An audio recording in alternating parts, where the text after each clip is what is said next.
नमस्कार, आपका स्वागत है 24 डेली वॉच में। मैं नम हुसैन। अभी हम मौजूद हैं पाम व्यू हॉस्पिटल में और जैसा हमें पता है 4 मार्च को वर्ल्ड ओबेसिटी डे मनाया जाता है। इसमें लोगों को ओबेसिटी से लेके काफ़ी सारे मिथ हैं, काफ़ी उनको गलतफहमी है, वो इस चीज़ को काफ़ी इग्नोर करते हैं। इसी चीज़ पे चर्चा करने के लिए हमारे साथ मौजूद है डॉक्टर निरुपम सिन्हा, जो कि बिहार की सर्टिफाइड बैरियाट्रिक सर्जन और मेटाबॉलिक सर्जन है। सर, आपका बहुत स्वागत है हमारे चैनल में। Thank you. आप जैसा कि हम देख रहे हैं अभी ओबेसिटी को लेके काफ़ी सारे मिथ हैं, लोग इसको ऐसे इग्नोर कर रहे हैं, तो आप इस पे कुछ बोलना चाहेंगे? हाँ, ओबेसिटी के बारे में सबसे पहली बात यह है कि हम कभी ओबेसिटी को मानते ही नहीं है कि एक बीमारी है। हम हमेशा समझते हैं कि नहीं, हम तो मतलब चूँकि हम अच्छा पहन रहे हैं, अच्छा खा रहे हैं, हमारी लाइफस्टाइल अच्छी है तो ओबेसिटी तो होनी ही होनी है। तो बात यह है कि हम बस इसको एक ओबेसिटी के या फिर वेट गेन बढ़ने, वज़न बढ़ने के मामले में देखते हैं। हम ये नहीं देखते हैं कि उस वज़न बढ़ने से आपको क्या क्या तकलीफ़ें हो रही हैं, और इस बात को हम हमेशा इग्नोर करते हैं। हम उसके लिए कई तरह की दवाइयाँ खाते हैं।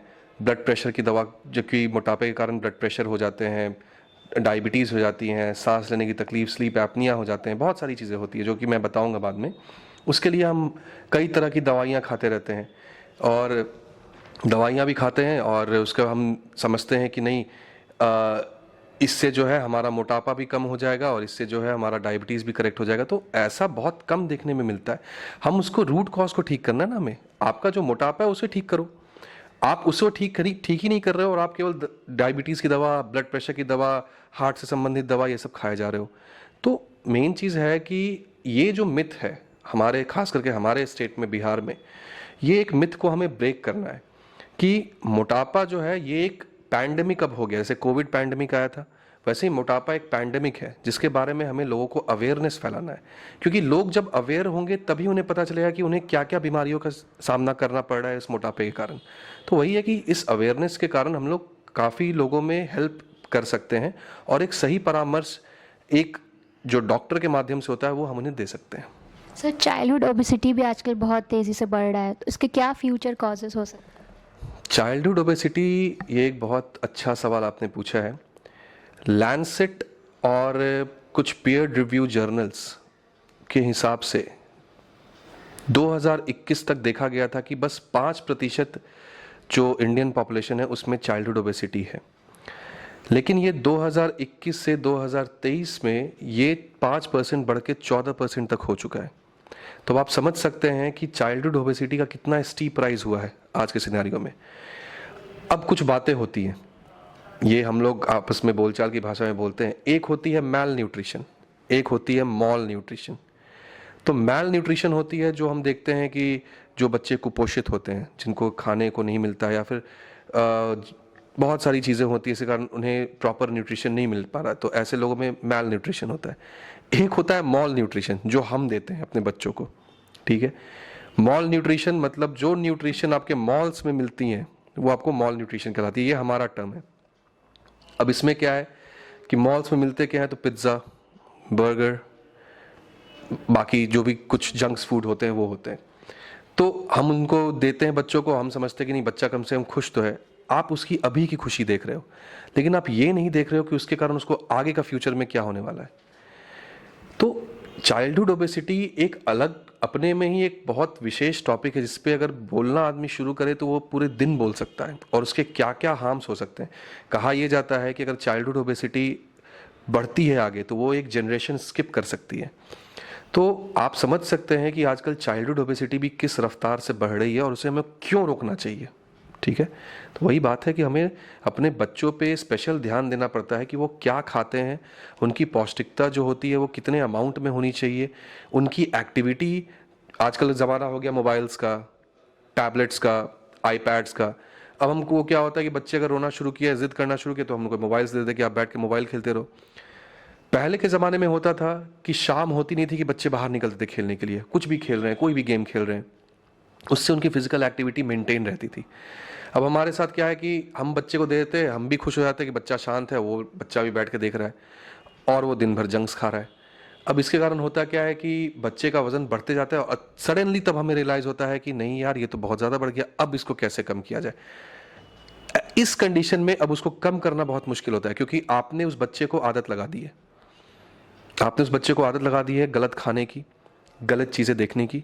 अब वो बच्चा उसी पे एडिक्ट हो गया है। अब वो बच्चा ज़्यादा जिद करेगा, ज़्यादा रोएगा, तो आप सोचोगे नहीं यार छोड़ो, हटाओ, दे ही दो। तो एक विशियस साइकिल हो जाती है, इसको ब्रेक करना बहुत मुश्किल होता है।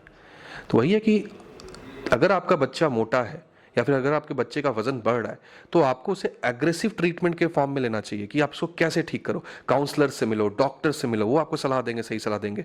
क्योंकि मैं प्रथम प्रमाणित बेरियाट्रिक सर्जन हूँ बिहार का, तो बेरियाट्रिक सर्जरी का भी असर होता है लोगों में। तो आप एक सलाह हमसे भी ले सकते हो, ताकि हम आपको जो करेक्ट गाइडेंस होता है वो दे सके कि नहीं, अपने बच्चों के लिए आपको क्या करना सही रहेगा। लेकिन बच्चा आपका है, सलाह हमारी रहेगी, ध्यान आपने देनी है। आप दोगे तभी जाके उस पर असर पड़ेगा। कोई भी डॉक्टर कुछ भी नहीं कर सकता जब तक आप उस पर ध्यान नहीं दे रहे हो। वही बात है। सर, जो इसके अदर स्टेट्स में जो इसकी कॉस्टिंग काफ़ी महंगी है, तो बिहार में जो ये आपने शुरू किया है, तो इसकी कॉस्टिंग क्या होगी? हाँ, देखिए क्या है ना कि चूंकि बिहार में पहले होता ही नहीं था, मतलब होते थे लेकिन उसने सही तरीके से होते नहीं है। बेरियाट्रिक सर्जरी जो होती है वो एक मल्टी डिसिप्लिनरी अप्रोच होती है। उसमें हर तरह के लोगों की ज़रूरत पड़ती है। डायटिशियन, फिजियोथेरेपिस्ट जो आपको एक्सरसाइज के पैटर्न्स बता सके, एक सर्जन, एक फिजिशियन। तो मेन चीज़ है हमें कि इसके लिए एक टीम बनाना पड़ता है, जो हमारे पास एक अनुभवी टीम है, जिसमें हम लोग हर तरह की काउंसलिंग्स करते हैं पेशेंट्स को, जिसको उनके हाइट के हिसाब से, उनके लंबाई के हिसाब से, जो उनका वज़न रहता है, अगर वो ज़्यादा बढ़ा, जिसका हम BMI कहते हैं, अगर BMI ज़्यादा बढ़ा हो तो उस पेशेंट के लिए क्या करना सही रहता है वो हम बताते हैं। नेसेसरी स्टेप लेते हैं उस पर, उसकी सर्जरीज प्लान करते हैं, या फिर नॉन सर्जिकल अप्रोच जो होता है उस पर भी जाते हैं depending upon the BMI। Team management होती है। तो ये सब सारी चीज़ें बाहर ऑलरेडी अवेलेबल है, और यहीं के पेशेंट्स, बिहार के ही पेशेंट्स हमारे उठ के बाहर जाते हैं, क्योंकि उनके पास, उनको अवेयरनेस ही नहीं है। उनको लगता है कि ये चीज़ें बिहार में होती कहाँ, हमें पता नहीं है। और उनके माइंड में ये सेट रहता है कि नहीं, ये चीज़ें मतलब दिल्ली, बॉम्बे, चेन्नई, मुंबई, यही 4 सिटीज़ में होती हैं। ऑब्वियस सी बात है कि ये होती हैं, लेकिन अब चूंकि बिहार में मैं इसको लेके आया हूँ और हम लोगों ने इसके कॉस्ट बहुत मिनिमल दर पे रखे हैं। उसमें आपके सारी चीज़ें रहती हैं, मतलब कंसल्टेशन, ये सब कुछ रहती हैं। ठीक है। तो और एक सबसे खुशी की बात और सबसे जो कहते हैं रिलीफ की बात यह है कि अब ये ओबेसिटी सर्जरी हेल्थ इंश्योरेंस में कवर होती हैं। ठीक है। अगर आपके पास हेल्थ इंश्योरेंस है तो ओबेसिटी सर्जरी जो होती है वो इस हेल्थ इंश्योरेंस में फ्री में इलाज होती है। ठीक है। तो आप सोच सकते हैं कि कितनी रिलीफ वाली बात है पेशेंट्स के लिए। तो हमने बहुत मिनिमल दर पे रखा है। सर्जरी कब करनी है, क्या करनी है, वो जब पेशेंट्स हमसे परामर्श लेते हैं तब हम उन्हें बताते हैं। और इस ऑपरेशन का प्रोसीजर और ड्यूरेशन और इसका रिजल्ट कब तक हमें देगा? हाँ, ये एक अच्छा है सवाल है। होता क्या है कि हमें लोगों में मिथ रहती है कि बेरियाट्रिक सर्जरी मतलब है कि 15 दिन आप बेड पे लेटे रहो, आधे मतलब 1 महीने आप बेड पे लेटे रहो, आप बहुत कॉम्प्लिकेटेड सर्जरी है, बहुत वो है। लेकिन ये डिपेंड करता है कि जो डॉक्टर कर रहा है वो कितना एक्सपीरियंस है। अब हमारे एक्सपीरियंस कई हज़ार सर्जरीज के हैं, तो हमें पता है कि किस तरह से वो सर्जरीज करनी है। जो हम सर्जरीज करते हैं वो आजकल के प्रोटोकॉल के हिसाब से लैप्रोस्कोपिक सर्जरी होती है। मतलब आपको आपके शरीर पे दाग पता भी नहीं चलेगा कुछ महीनों के बाद कि वो दाग था भी सर्जरी का। ठीक है। हमारी सर्जरी का ड्यूरेशन भी कम रहता है चूंकि एक्सपीरियंस ज़्यादा है। सर्जरी जब हम करते हैं तो शाम तक पेशेंट को हम उठा के चला भी देते हैं। जिस पेशेंट को ये कॉन्सेप्ट है कि मतलब आज सर्जरी हो गई तो 15 दिन तक वो बेड पे ही लेटा हुआ है, ये कॉन्सेप्ट है ही नहीं। शाम तक हम पेशेंट को उठा के चला देते हैं, क्योंकि जितना जल्दी पेशेंट चलता है, जितना जल्दी पेशेंट मोबिलाइज होता है, उतनी जल्दी उसका रिकवरी इफेक्ट मिलता है। ठीक है। तो हम शुरू में पेशेंट को उठा के चलाते भी हैं, अगले दिन से उसको डाइट भी देना शुरू कर देते हैं, लिक्विड डाइट, ये सब जो भी होता है। और अगर सब चीज़ सही रहा तो उसके अगले दिन या उसके 2 दिन के बाद हम पेशेंट को डिस्चार्ज भी कर देते हैं कि घर जाए आप। पेशेंट अपना जो सिटिंग जॉब होता है या फिर कोई जॉब होती है, खेल कूद वाली नहीं, लेकिन जो सिटिंग जॉब, घर का काम हुआ, ये सब जो होता है वो अगले 6-7 दिन से शुरू भी कर देता है। तो ये जो मिथ हमें बना हुआ है कि नहीं आपको कंप्लीट बेड रेस्ट में रहना है, ऐसा है ही नहीं। जितनी जल्दी मोटे पेशेंट्स को शुरू किया जाएगा चलाना या फिर ओबीस पेशेंट्स को, उतनी जल्दी रिकवरी होती है। तो इसकी मतलब बेरियाट्रिक सर्जरी की एक नेगेटिव एस्पेक्ट लोगों में मिथ फैली हुई है कि नहीं इससे आदमी बचता नहीं है, या फिर ऐसा नहीं है। मैं तो वही बोल रहा हूँ ना कि डिपेंड करता है कि कौन से डॉक्टर कर रहे हैं, एक्सपीरियंस है कि नहीं है। तो एक्सपीरियंस पे डिपेंड करता है, आपकी टीम पे डिपेंड करता है, आपकी बाकी सेटअप्स पे डिपेंड करता है। दूसरी बात यह है कि नेगेटिव मतलब साइड इफेक्ट अगर देखा जाए तो साइड इफेक्ट नहीं है। देखो, मैं हमेशा बोलता हूँ अपने पेशेंट्स को कि ताली 2 हाथ से बजती है, 1 हाथ से नहीं बजती है। एक हाथ हम आपको दे रहे हैं, दूसरा हाथ आपको देना ही पड़ेगा। कहीं पे भी जाओ, दिल्ली, मुंबई, बॉम्बे, चाइना, अमेरिका, कहीं भी जाओ, आपको कुछ प्रोटोकॉल्स है जो आगे भी फॉलो करने पड़ते हैं, जो अगर हम बताते हैं, अगर आप उस चीज़ को मानते हो तो आप देखते हो कि आपकी लाइफ ही कंप्लीट चेंज हो जाती है।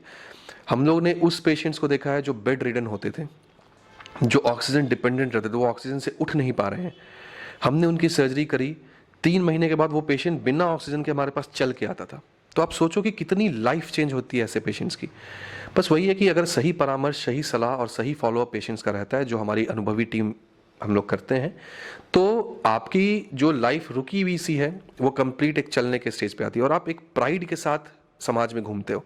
नहीं तो ऐसे पेशेंट्स जो होते हैं ना, वो डिप्रेशन में अपने घर में बंद रहते हैं कि नहीं, मैं कहाँ जाऊँगा, मुझे तो बाहर निकलता हूँ तो 4 लोग मुझे टोक देते कितना मोटा है, हमारे दोस्त टोक देते, हमारे घर परिवार के लोग। तो यार ये ना, ऐसे पेशेंट्स डिप्रेशन की दवा खाने लग जाते हैं।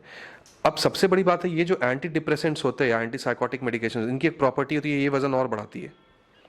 तो वजन ऑलरेडी बढ़ा हुआ है, ऊपर से है कि आप इसी दवा खा रहे तो वजन और बढ़ रहा है, तो ये ना एक साइकिल हो जाती है, इसको आदमी ब्रेक ही नहीं कर पाता है, वो घर में ही बैठे रहता है, दिन भर बैठ के कुछ ना कुछ डिप्रेशन में रहेगा। ऐसे पेशेंट की जब हम सर्जरी करते हैं, वो देखता है कि अपने जो सर्जरी के बाद जो उसका वजन कम होना शुरू हो गया, तो आपस में मोटिवेटेड फील करता है, वो हर चीज़ वो करने की सोचता है जो डॉक्टर्स को सलाह दे रहे हैं। तो यही है कि एक गेम चेंजिंग और एक लाइफ चेंजिंग सर्जरी होती है, जिसको लोगों को अवेयरनेस होनी चाहिए। और ठीक है, आपको लगता है कि नहीं ये सर्जरी, एक बार आप परामर्श लेंगे तभी तो आपको पता चलेंगी ये सब बातें। सर, इसके लिए एक प्रॉपर डाइट भी होगा, वो क्या हो सकता है? डाइट होता है, जो सर्जरी बेसिकली अगर हम करते हैं तो उसके बाद कुछ दिन तक हम उन्हें लिक्विड डाइट्स पे रखते हैं और कुछ दिन के बाद हम प्यूरी डाइट्स पे लेके आते हैं, मतलब जिसको कहते हैं ना गाढ़ा कुछ लिक्विड लेना, फिर हम उसको सेमी सॉलिड पे लेके आते हैं, फिर सॉलिड पे लेके आते हैं। तो इस तरह के हमारे डाइट पैटर्न्स होते हैं। सबसे बड़ी बात है, लोगों के कंसर्न रहते हैं, सर अगर हम लिक्विड डाइट्स पे रहेंगे तो क्या हमें कमजोरी नहीं होगी? देखो, आप 140 किलो के हो, 120 किलो के हो, आप ओवरली नरिश्ड हो, थोड़ी कमजोरी होगी तभी आपका वेट लॉस होगा, लेकिन उस कमजोरी को भी मैनेज करने के लिए हम उस तरह के आपको वाइटमिन्स देते हैं। ठीक है, आपको हम बोलते हैं कि पानी की अमाउंट सही रखो। आदमी को ये 7 दिन लगता है, 7 दिन के बाद वो खुद ही अपने आप में हल्का फील करने लगता है, वो बोलता है कि नहीं, ये ऐसी चीज़ मेरे साथ कभी हुई ही नहीं है। अब हुई नहीं है तो फिर ये उनके लिए बहुत नई चीज़ होती है, उसको वो बड़े मोटिवेशन के साथ लेता है। तो डाइट की जहाँ तक बात है, डाइट बेरियाट्रिक सर्जरी के बाद हम एक गाइडेंस बनाते हैं, उस हिसाब से वो लोग फॉलो करते हैं तो उनको काफ़ी अच्छा रिजल्ट मिलता है। ठीक है, आज आप लोगों को बताना चाहेंगे, कुछ गाइडेंस देना चाहेंगे, प्रिवेंशन मतलब इससे ना हो ओबेसिटी से? ओबेसिटी का प्रिवेंशन ये है कि आपको नेगेटिव कैलोरी डेफिसिट में रहना है। पहली बात, आपको अपने शरीर पे ध्यान देना है क्योंकि वो आपका शरीर है। देखो, कोई भी डॉक्टर या कोई भी जिम ट्रेनर या कोई भी योगा टीचर, वो आपको बस सलाह दे सकता है, करना ना करना वो आपके ऊपर है। ठीक है, मोटिवेशन आपके अंदर से आनी चाहिए। हम मान लो खाते हैं 600 किलो कैलोरी, तो हमें खर्च उसमें से 750-800 करनी है, तब जाके वो आपका निगेटिव कैलोरी डेफिसिट में रहेगा, तब जाके आपके शरीर पर असर पड़ेगा। हम करते क्या है, हमारी खासकर बिहार में जो बातें हैं, दोपहर का खाना खाओ, अब हम बोलते हैं कि नहीं यार अब थोड़ा सा आराम किया जाए, तब वो सोते हैं। दोपहर में हम खाते क्या है, भर पेट चावल दाल ये सब खाते हैं। इंडिया जो है ना, वो कार्बोहाइड्रेट लविंग कंट्री है और हमारे बॉडी में जो, अगर स्वास्थ्य के हिसाब से देखी जाए तो सबसे पहले प्रोटीन आनी चाहिए, फिर कार्बोहाइड्रेट, देन हेल्दी फैट्स। हम प्रोटीन को रखते हैं साइड में। अगर हम मान लो चिकन भी खा रहे हैं तो हम चिकन की ग्रेवी खा के बोलते हैं कि हम चिकन खा रहे हैं। तो ये सब मिथ्स जो है हमें ब्रेक करने पड़ते हैं कि नहीं, आप कम से कम अपने खाने पे ध्यान दो, तभी आपको जाके मोटापे और उससे संबंधित जो बीमारियां होती है, जैसे मैंने बोला, जोड़ों में दर्द हो जाना, डायबिटीज़ का हो जाना, ब्लड प्रेशर का बढ़ जाना, कोलेस्ट्रॉल का बढ़ जाना, फीमेल्स में पीसीओडी की समस्या, इनफर्टिलिटी की मेल्स और फीमेल्स दोनों में समस्या हो जाना, ये सब सारी चीज़ों का गढ़ जो होता है मोटापा होता है। अगर कोई आदमी मोटा है तो वो चीज़ पे हमें ध्यान देनी है। तो अगर आप ध्यान दे रहे हो तो बाकी सब सही रहेगा। जो लोग बोलते हैं कि मेरा टोन निकल गया है, तो ये टोन का कंसेप्ट? ये तोंद का एक ऐसा है, तो बहुत ही बढ़िया चीज़ है। तोंद है कि हम लोग हमेशा लोगों का जिसका तोंद निकला था उसके तोंद पे ही ध्यान देते, उसके चेहरे पे ध्यान ही नहीं देते। सेंट्रल, इसको तोंद को हम लोग इंग्लिश में सेंट्रल ओबेसिटी कहते हैं। सेंट्रल ओबेसिटी एक सबसे खराब चीज़ मानी जाती है। मैं बहुत लेमैन टर्म की भाषा में बोलूँगा, मेडिकल साइंस की भाषा में नहीं बोलूँगा, जिसका सेंट्रल ओबेसिटी बढ़ा रहता है उसको हार्ट अटैक्स होने के चांसेस ज़्यादा रहते हैं, उसको सबसे ज़्यादा रहते हैं, क्योंकि उनके कोलेस्ट्रॉल बढ़े रहते हैं, उनकी ट्राइग्लिसराइड्स बढ़ी रहती हैं। हम समझते हैं कि हाँ तोंद है, कम तो कर ही लेंगे, वो कम कभी नहीं होता है अगर आप उस पर प्रॉपर एक्शन नहीं लोगे तो। और यही चीज़ होती है जो आगे जाके आपको प्रॉब्लमेटिक फेस में करती है। तो मेन चीज़ है कि ये तोंद, ये सब सारी चीज़ें जो है ना, ये आपको एक्सरसाइज और प्रॉपर डाइट से होती है। जो आदमी डाइट और एक्सरसाइज नहीं कर पा रहा है उसमें बेरियाट्रिक सर्जरी का महत्व काफ़ी होता है, क्योंकि बेरियाट्रिक सर्जरी जब हम करते हैं तो विद इन 1 वीक पेशेंट का 1 वीक से 10 डेज़ के अंदर 4 से 5 किलो का वेट लॉस, 1 मंथ के अंदर 10 से 12 किलो का वेट लॉस, 3 से 6 महीने के अंदर उसका 30 से 40 किलो तक भी वेट लॉस होता है, डिपेंडिंग कि किस तरह की सर्जरी आप कर रहे हैं और पेशेंट का ऑपरेशन के पहले वेट कितना है। तो काफ़ी एक जिसको कहा जाए कि अब आप सोचो कि 120 किलो के हो, आप 6 महीने के बाद 80 किलो के हो गए, तो आप सोचो कि आपकी लाइफ किस तरह से चेंज हो गई, आप कितने अपने आप में हल्के फील कर रहे हो, आप समाज में घूम रहे हो एक खुशी के साथ कि नहीं यार मैं भी अब घूम सकता हूँ। तो वही बात है कि यहाँ पे अवेयरनेस की कमी है, जिस अवेयरनेस को ही हम लोगों को बढ़ाना है। सर बेरियाट्रिक सर्जरी तो वर्ल्ड में हर जगह हो रही है, बिहार में आप पहले हैं जो ये लाए हैं, तो कुछ अपना अनुभव अनुभव ऐसा है कि हमारी जो ट्रेनिंग हुई है वो एशिया के जो हाईएस्ट ओवरलोड बेरियाट्रिक सेंटर है वहाँ से हुई है, तो हमारा एक्सपीरियंस काफ़ी है और हमें पता है कि किस पेशेंट में किस तरह की सर्जरी करनी है। हर पेशेंट में हर तरह की सर्जरी नहीं की जाती है, डिपेंड करता है कि किस पेशेंट में किस तरह की सर्जरी करनी है। सर्जरी वो होती है जिसका पेशेंट को लॉन्ग टर्म बेनिफिट मिले, ये नहीं कि उससे कोई दिक्कत हो, ठीक है। तो हमारा वो एक्सपीरियंस है, तो हमें पता है कि पेशेंट में कौन सी सर्जरी करनी है और उसका कितना इफेक्ट मिलेगा पेशेंट में। जैसे कुछ फीमेल्स में किस तरह की सर्जरी करनी है, मेल्स में किस तरह की सर्जरी करनी है, जो अगर मान लीजिए अल्कोहलिक होती है उसमें किस तरह की सर्जरी करनी है, जिस पेशेंट का डायबिटीज़ बहुत ज़्यादा अनकंट्रोल्ड है उसमें किस तरह की सर्जरी करनी है, तो वो हमें पता है क्योंकि हमारा एक्सपीरियंस वैसा है।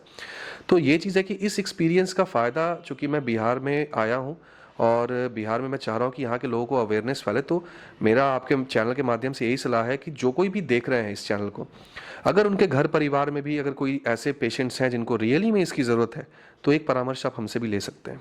सर इतने साल का एक्सपीरियंस है आपके पास, कोई एक चीज़ जो हर जगह आपको सिमिलर लगी?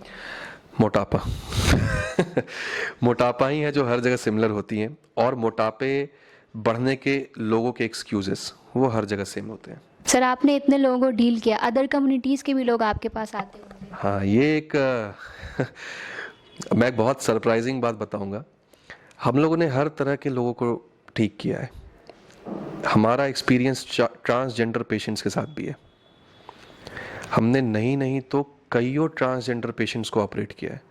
ट्रांसजेंडर पेशेंट्स जो होते हैं, देखो डॉक्टर जो होता है ना, वो कभी भी कैटेगराइज नहीं करता है कि वो हिंदू है, मुसलमान है, किस कास्ट का, किस कम्युनिटी का, सिख है, ईसाई है, मेल है, फीमेल है या ट्रांसजेंडर है। ये जो किसको डिफरेंसेस होती है ये हम जनरेट करते हैं। हम समझते हैं कि ट्रांसजेंडर पेशेंट्स कहाँ जाएंगे, क्योंकि कोई भी कभी भी आप सुने हो कि किसी हॉस्पिटल में कोई ट्रांसजेंडर पेशेंट जा रहा है, कभी नहीं सुने होंगे। हमारा एक्सपीरियंस ट्रांसजेंडर पेशेंट के साथ भी है। तो मैं आपके चैनल के माध्यम से ये भी बताना चाहूँगा कि कोई अगर ट्रांसजेंडर पेशेंट है जिसका मोटापा बढ़ा हुआ है, जो चाहता है ये सर्जरी कराना, या फिर जो चाहता है कि नहीं इसके फ़ायदे हों हमें, वो आप हमसे परामर्श करने। हम ट्रांसजेंडर पेशेंट्स को भी ठीक करते हैं, क्योंकि हमारे लिए हर पेशेंट सेम होता है, हम कभी भी कैटेगराइज नहीं करते हैं। हमारा मेन कंसर्न है मोटापा, उसे ठीक करना, चाहे वो किसी में भी हो, ठीक है। तो जो भी हमारे भाई बहन हैं वो आएँ, हमसे मिलें और हमसे परामर्श लें। पेशेंट को आप डील कैसे करते हैं, लाइक जो बहुत डिप्रेस्ड होते हैं? देखो सबसे पहली बात ना, ये जो मोटे पेशेंट्स होते हैं ये अपने घर में बैठे रहते हैं, ये निकलना ही नहीं चाहते हैं बाहर। हमें जो मीडिया जो होती है, क्योंकि ये बैठ के घर में टीवी देखते रहते हैं, हमें जो मीडिया होती है इसका सबसे बड़ा उपयोग ये होता है कि ऐसे पेशेंट्स में अवेयरनेस फैलती है। वो कम से कम बार बार ये चीज़ें देखते हैं तो वो समझते हैं कि नहीं, कुछ चीज़ें हैं जिससे मुझे हेल्प मिल सकती है, और वो तब बाहर निकलते हैं। और उनका हम जब देखते हैं उनकी सबसे पहली बात है कि उनकी हम पूरी बातें सुनते हैं, क्योंकि वो ये सब बातें अपने घर परिवार में नहीं कर पाते हैं। क्योंकि क्या है ना कि घर परिवार वाले जो होते हैं ना, वो एक्सक्यूज़ मानते हैं इस चीज़ को। वो ये नहीं समझ रहे कि मोटापा उनकी बीमारी है, वो ये समझते हैं कि ये आलस हो रहा है इसको, ये काम नहीं करना चाहता है। अरे वो कर नहीं पा रहा है क्योंकि वो मोटा है भैया, उसको तकलीफ हो रही है इसलिए वो नहीं कर पाता है, ठीक है। तो मेन चीज़ है कि हमें इस बात पे ध्यान देना है कि उसको प्रॉब्लम क्या है, तो इसके लिए काउंसलिंग सबसे ज़्यादा ज़रूरी होती है। तो हम सबसे पहले पेशेंट की हर तरह की बात सुनते हैं, उससे हम बात निकलवाते हैं कि सर आपको प्रॉब्लम्स क्या है, आप क्यों ऐसे फील कर रहे हो, हम आपके साथ हैं, आप बताओ। और तब उसके बाद हम उनको एक सही सलाह और एक गाइडेंस देते हैं। तब फिर जब पेशेंट का कॉन्फिडेंस बनता है तो फिर वो उस अप्रोच को लेने के लिए तैयार भी होता है। नहीं तो अगर आप पेशेंट की बात नहीं सुनोगे, उसके अंदर की बात नहीं, अंदरूनी बात नहीं सुनोगे ना, तो उसमें उसकी कभी कॉन्फिडेंस बनेगी ही नहीं आप पे। और सबसे बड़ी बात हमारे में यही लैक करती है कि हम समझते हैं कि यार कितना बात करें मरीज से। आपको करनी पड़ेगी बात। अगर आप नहीं करेंगे बात तो वो पेशेंट अपनी पूरी अंदर की बात बता ही नहीं पाएगा। तो वही है कि आप जितने अच्छे से काउंसलिंग करेंगे, जितने अच्छे से पेशेंट्स की बातें निकलवाएंगे, जितने अच्छे से पेशेंट को सलाह देंगे, तभी वो आगे जाके इस सर्जरी को या फिर नॉन सर्जिकल टेक्निक को अप्रोच करेगा। नहीं तो करता भी नहीं है, वो ऐसे सोचते कि चलो ठीक है तो है। सर, जो निचले स्तर के लोग हैं, बिहार में काफ़ी ऐसे लोग हैं जो ये सर्जरी कराने से डरेंगे, तो उनके लिए आप कुछ ऐसा हाँ, ये एक बहुत अच्छी बात है। देखो, निचला स्तर उच्च स्तर अब ऐसा कुछ रहा नहीं है। मोटापा अब निचले स्तर में भी है, मोटापा अब उच्च स्तर में भी है। मोटापा एक बीमारी है और बीमारी कभी उच्च स्तर नीचे स्तर देख के नहीं आती। हाँ, जो लेबर क्लास के लोग होते हैं, जो लेबरर्स हमारे भाई बहन हैं, उनमें ये नहीं होती क्योंकि वो फिजिकल एक्टिविटी पे ध्यान देते हैं, ठीक है, तो उनमें नहीं होती है। बिहार में देखा जाए तो अब जो जीवन शैली स्तर है जो कि लोगों में, वो अब थोड़ी डेवलप हो रही है। लेकिन फिर भी हमारा मेन है कि अगर मान लीजिए कोई भी ऐसी जो लोग हैं, जो ऐसे हमारे भाई बहन हैं जो कि पीड़ित हैं इस चीज़ से, वो हमसे एक सलाह लें। जितनी भी हो सके उनकी मदद हम करना चाहें वो हर तरीके से हम करेंगे। लेकिन मेन चीज़ है कि वो सलाह तो लें। वो सलाह लेंगे तभी हम उनको गाइडेंस दे सकते हैं, ठीक है। इस चीज़ के लिए आपने कहीं कैंप वगैरह कहीं? हाँ, कैंप की हमारी बातें चल रही हैं। इनफैक्ट हमारे अस्पताल में, पामव्यू अस्पताल में ही हम कैंप ऑर्गेनाइज करने वाले हैं। 4 मार्च को विश्व मोटापा दिवस मतलब वर्ल्ड ओबेसिटी डे मनाया जाता है। तो हम अपने हॉस्पिटल में 4 मार्च से 11 मार्च के दौरान एक ओबेसिटी वीक ऑर्गेनाइज कर रहे हैं, जिसमें मुफ्त कंसल्टेशन होंगे ओबेसिटी से रिलेटेड। आपको मुफ्त परामर्श दिए जाएंगे, आपको गाइडेंस दिया जाएगा। आपको अगर सर्जरी आपके लिए ज़रूरत है, अगर आप सर्जरी के लिए आप अग्री करते हो तो उसके लिए विशेष छूट भी दी जाएगी। तो मतलब ये है कि ये 1 हफ्ता जो है ये हमारा कंप्लीटली डेडिकेटेड रहेगा ओबेसिटी पे, क्योंकि हमारा मेन कंसर्न है कि लोगों में अवेयरनेस फैलेगा तभी वो घर से निकलेंगे, ठीक है। सर, आपका बहुत बहुत शुक्रिया और हम आशा करेंगे हमारे चैनल से लोगों का अवेयरनेस हो। ऐसी ही खबरों के लिए हमारे साथ बने रहें और देखते रहें 24 डेली वॉच। धन्यवाद।